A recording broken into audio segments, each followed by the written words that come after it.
আসসালামু আলাইকুম বন্ধুরা, সবাই কেমন আছেন? আশা করছি ভালো আছেন। কোনো কারণে হয়তো বা আপনার ফেসবুকে আপনি একটা পেজ করেছেন, এখন ওই পেজটা আপনার দরকার নেই, কিন্তু ওই পেজটা রাখলেও হয়তো বা আপনার মনে ভালো লাগতেছে না বা পেজটা সুন্দর হয়নি, যে কোনো কারণেই হোক আপনি ওই পেজটা ডিলিট করতে চান।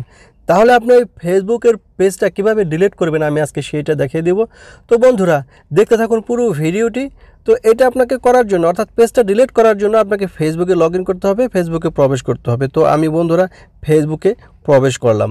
ফেসবুকে প্রবেশ করার পরে আপনার এখানে দেখুন, এই যে রাইট সাইডে তিনটা লাইন আছে, আপনি এই তিনটা লাইনে টাচ করুন। তিনটা লাইনে টাচ করার পরে আপনার এখানে দেখেন একটা অপশন চলে আসছে পেজেস, অর্থাৎ আপনার কয়টা পেজ আছে সেটা ওপেন হবে। আপনি এই পেজেস অপশনে টাচ করুন।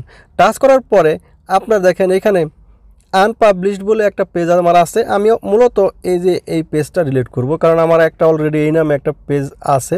আমি এই পেজটা ডিলিট করব। ডিলিট করার জন্য আপনি ওই পেজে টাচ করবেন, অথবা দেখেন এখানে আনপাবলিশড বলে আমার এই যে নিচে এই পেজটা আছে, আমি পাবলিশ করিনি। এখন যদি আপনারা এই যে 3 ডটে টাচ করেন, তাহলে আপনারা দেখেন এখানে কয়েকটা অপশন আসছে। একটা হচ্ছে পাবলিশ পেজ, ভিউ পেজ, অথবা ডিলিট পেজ। যেহেতু আমি ডিলিট করব, তাহলে আপনি নিচে এই যে ডিলিট অপশনে ডিলিট পেজে টাচ করুন।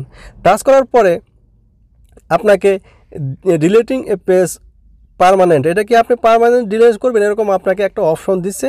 যেহেতু আমি ডিলিট করব, তাহলে আপনি এই যে ডিলিটে টাচ করুন। আর যদি ডিলিট না করতে চান, তাহলে এই যে ক্যান্সেলে টাচ করে দিবেন। যেহেতু আমি ডিলিট করব, আমি ডিলিট পেজে টাচ করতেছি। টাচ করার পরে এটা ডিলিট হচ্ছে, দেখেন পেজটা অলরেডি ডিলিট হয়ে গেছে। Your page has been deleted. তো বন্ধুরা, ভিডিওটা কেমন লাগলো? ভিডিওটি ভালো লাগলো অবশ্যই লাইক, কমেন্ট এবং শেয়ার করবেন।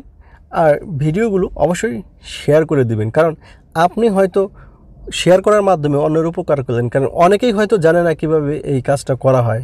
তো আমার এই ধরনের অনেক ভিডিও আছে, আমার চ্যানেলটা অবশ্যই আপনারা সাবস্ক্রাইব করবেন আর বেল বাটনটি ওপেন করে রাখবেন, যাতে পরবর্তী ভিডিও অতি সহজে পেয়ে যান। সবাইকে অসংখ্য ধন্যবাদ।